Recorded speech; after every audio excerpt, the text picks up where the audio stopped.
morning guys, welcome back to my YouTube channel. This is Laila and I'm going to do a vlog today about vitamin D. And a friend of mine passed a very informative video about vitamin D, and I'm going to pass it on to you too. I'm going to play the video.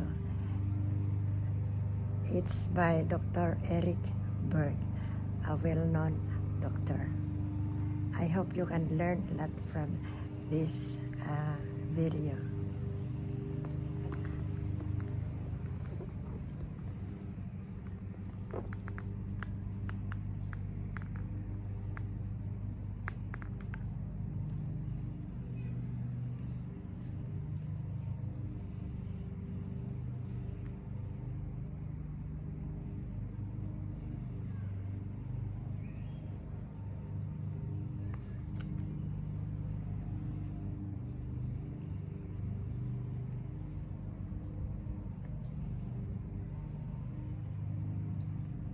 Tissues.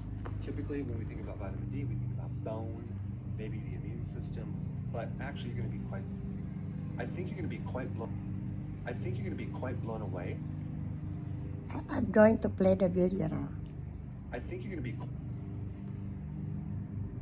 quite blown away. How broad.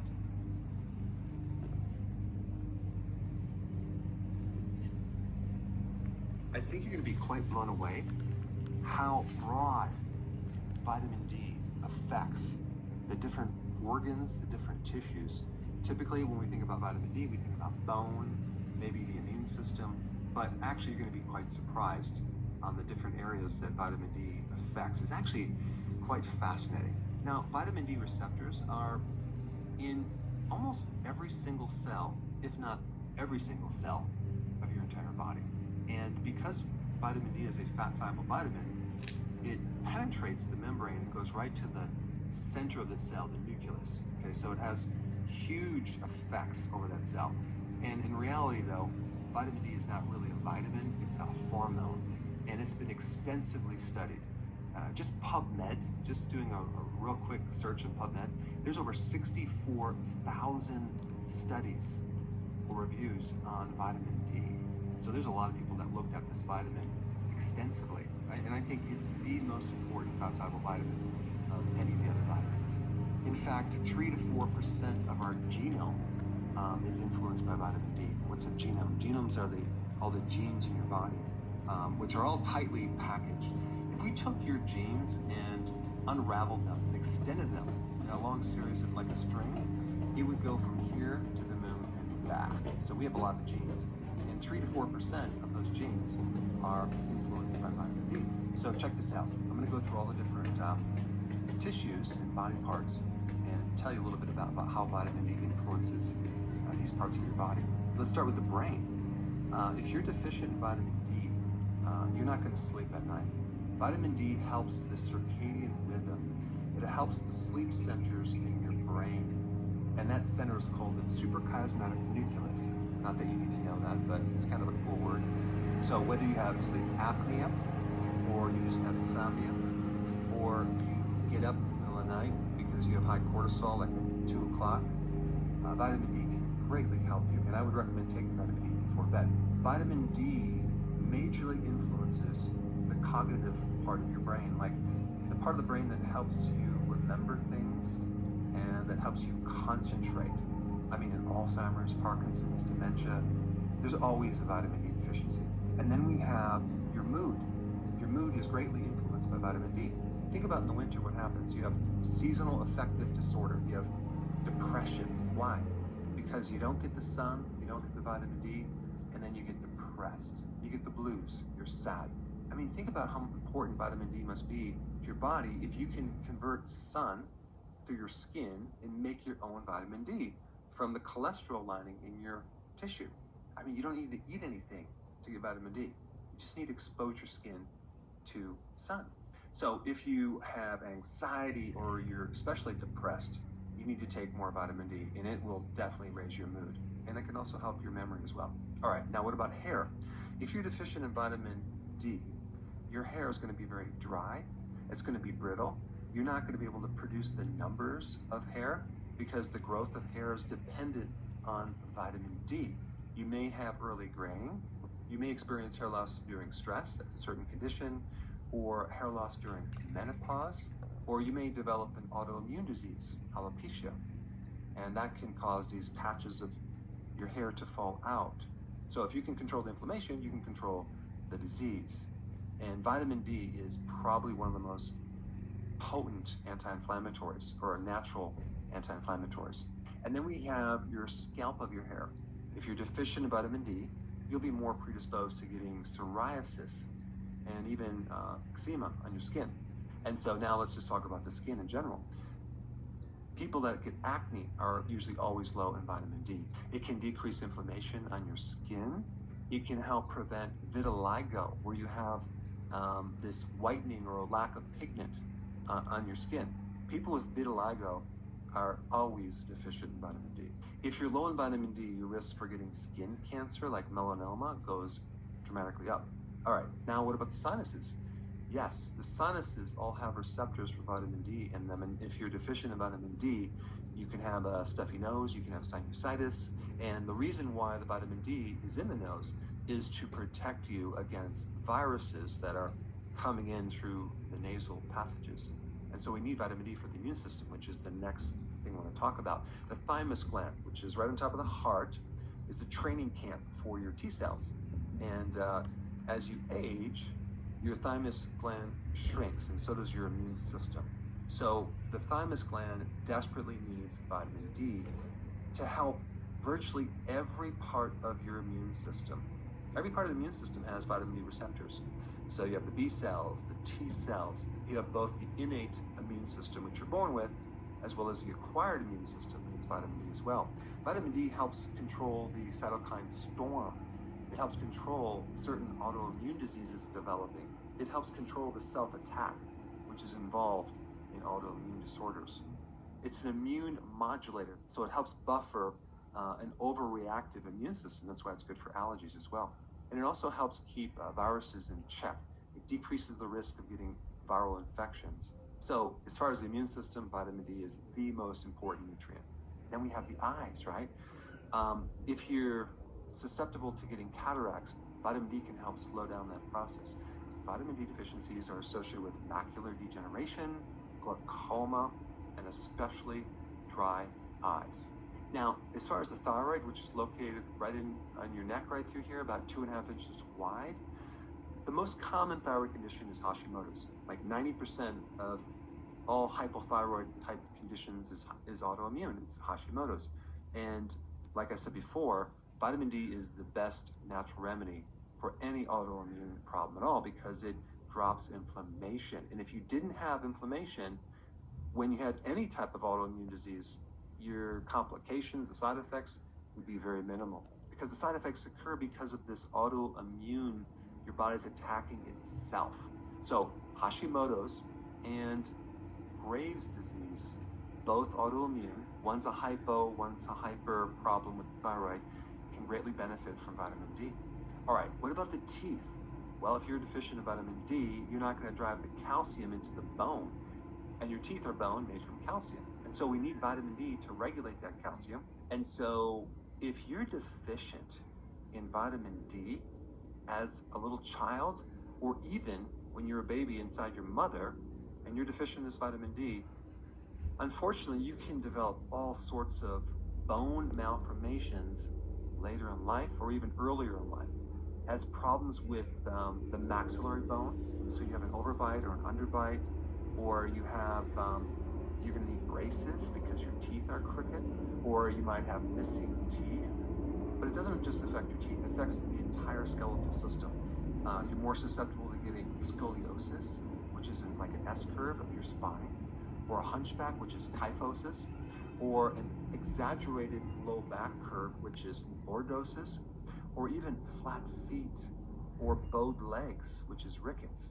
So without vitamin D, the bone is softer and it it malforms.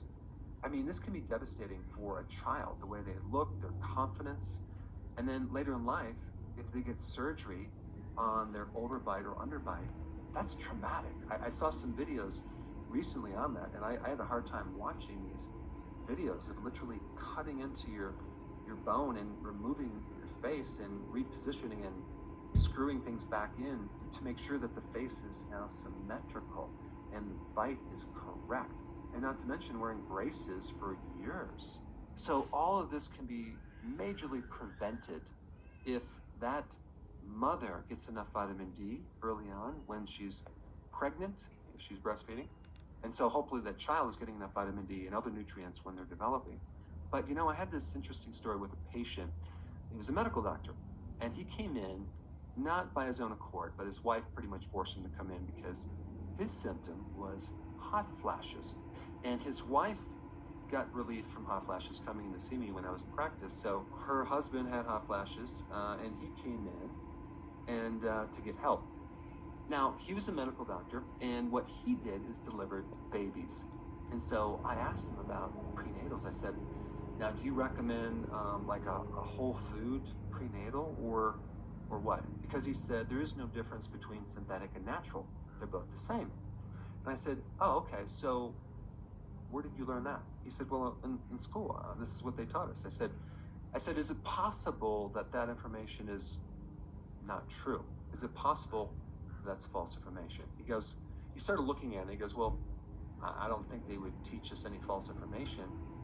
And I said, well, did you realize that majority of synthetic vitamins out there are produced by pharmaceutical companies? Did you know that? He goes, no, I didn't know that. I said, and is it possible that the pharmaceutical companies could, influence certain data that is taught in medical school? Is it possible? He goes, yeah, it's definitely possible. I said, also, the studies on antioxidants, they always use synthetic versions of an antioxidant, and the studies show that it increases risk for cancer taking antioxidants. But what they don't focus on is the type of antioxidant. They're not using antioxidants that are coming from food. They're using the synthetic versions. I mean, here you are, you get the study, you read this data, and you go, oh, antioxidants cause cancer, I'm not going to recommend it. But they don't differentiate, does it come from food or does it come from a lab? So eventually, as we were talking, I kind of got him to look at a new viewpoint with synthetics versus natural things. And I think it's the most important action for a woman who's pregnant to get the right nutrients. Because if you're just deficient in one vitamin, vitamin D, that child could end up with major skeletal malformations later in life. And it could be totally avoided by making sure that the diet is correct and making sure that those nutrients are high quality and not some synthetic prenatal that comes from petroleum. So anyway, we eventually did help him with his hot flashes, and he started to recommend a higher quality prenatal. But the teeth are highly influenced by vitamin D as well as calcium. I remember even as a child growing up, I craved butter. I could eat an entire pound of butter in one sitting. Little did I know what was in that butter. There was vitamin D in there, but there was also vitamin K2. And vitamin K2 works with vitamin D, especially in the formation of the strength of your teeth and your bones. And unfortunately, I was living on sugar and didn't get my butter fix, and I pretty much ended up with cavities in every single tooth in my skull. But it just goes to show you the importance of the right nutrition as you're developing. All right, now what about the lung? Is vitamin D important for the lung? Absolutely. Asthma can be improved very quickly in a child if they're out in the sun playing. So vitamin D just helps open up the lungs in asthma. It's great for lung infections, pneumonia, bronchitis, any type of inflammatory condition in your lung. Vitamin D should be at the top of the list. Also, vitamin D keeps viruses in remission and is awesome for things like COPD and even cancer of your lungs. All right, now let's shift to the muscles. I mean, muscles desperately need vitamin D. If you don't have enough vitamin D, your muscles are not going to recover after exercise You're going to get muscle cramps. Why? Because vitamin D helps control calcium, and calcium is involved in the contraction and relaxation of your muscles. And so it might not be an electrolyte that's causing your cramps. It could be the vitamin that helps you absorb one of these electrolytes. And you also need magnesium when you take vitamin D. They both work together. And magnesium is also very important in muscle physiology. So, to get rid of achy muscles or cramping muscles or weak muscles, you need vitamin D. All right, now what about your adrenal glands? I mean, the main hormone on the outer portion of your adrenal glands, which is called the cortex, is cortisol. And cortisol works very similar to vitamin D. They both are powerful anti-inflammatories. They both help your immune system. And if you have high levels of cortisol, you're going to also need more vitamin D. So vitamin D is very, very important in the adrenal glands and helping the adrenal glands to work. If you have high levels of cortisol, you're going to lose vitamin D, and the demand for vitamin D goes straight up and vertical. All right, now what about the pancreas? Yes, especially the cells that make insulin, called the islets of Langerhans. These beta cells require vitamin D to make insulin. And if you have an autoimmune disease like in type 1 diabetes, it could have been set up, or your body can be very susceptible to getting that condition if you're low in vitamin D. And if you have the condition, vitamin D is very, very important in keeping inflammation as low as possible. Now, what about the heart? A huge association between coronary heart disease and low vitamin D. Vitamin D helps keep the inflammation low inside your coronary arteries. Also, the topic on high blood pressure. Vitamin D is one of the best things to drop blood pressure. If you have high blood pressure, I will guarantee you're low in vitamin D. And so that's one of the big benefits from taking vitamin D, is just to help you lower your blood pressure, which can then have effects on helping decrease your risk of getting a stroke, and also can decrease your risk of having other problems with the kidney and with the heart. All right, now what about your liver? Well, without vitamin D, your risk for insulin resistance goes higher, and so many people have insulin resistance. Vitamin D helps insulin in absorbing other nutrients as well, especially calcium. There's a high association with low vitamin D when you have a fatty liver, and there's definitely a high association if you have inflammation in your liver, as in hepatitis, with low vitamin D. So if you have inflammation in any organ, especially the liver, you need to be taking more vitamin D. Now with the kidney, you're more susceptible to getting stones if you're low in vitamin D, and the kidney is one of the last stops for vitamin D in its conversion. So if you have any kidney damage, you're not going to be able to convert vitamin D as well. But realize that all of your cells have the capacity to convert into the active form of vitamin D, but the kidney plays a big part in this conversion of making the inactive into the active form of vitamin D. So many people have irritable bowel syndrome, they have ulcerative colitis, they have Crohn's and diverticulitis. Any inflammation in the gut can be greatly improved with vitamin D. And if that inflammation continues, it creates leaky gut. So there's gaps in the intestine, and then you start developing autoimmune diseases, allergies, and all sorts of sensitivities to certain things, both food and environmental. If you're low in vitamin D, your prostate could enlarge. You can have problems with the ovaries, testicle. The other real great thing about vitamin D, it can help your joints. Whether you have stiffness, pain, inflammation, you need vitamin D, because vitamin D is a natural anti-inflammatory. It gets rid of pain. And it's especially important in all the itises like arthritis, both rheumatoid and osteo. And of course, I initially mentioned the importance of vitamin D in bone health, but if you're deficient in vitamin D, you can have osteomalacia, which is softening of the bone. That's where the bones can start to malform, especially early on in life. Then osteopenia, which is kind of like a pre-osteoporosis. And then actual osteoporosis, where the bones are becoming very, very thinned and they're losing the density. And so one indication to know that you are deficient in vitamin D is just to press on your sternum, okay, your breastbone here, or on your shin. And if you have pain, it's a good way to know you are deficient, because lacking vitamin D causes bone pain, and especially pain in your lower back. even myself, I remember last winter, boy, I had some low back pain, and then I remembered about vitamin D, and I started taking vitamin D, and it was completely gone within probably 2 hours. So I hope you now understand the importance of vitamin D for virtually every part of your body. But I also now want to introduce you to vitamin K2, which is also needed when you're taking vitamin D3. I put that video right here. Check it out.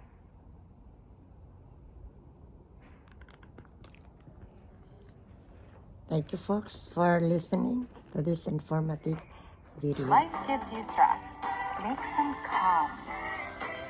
Feel the That ends the video of Dr. Eric Berg. Thanks for watching. God bless everyone. This is Laila, your host. Please like, subscribe, and share to my YouTube channel for more informative videos. God bless everyone. Bye-bye.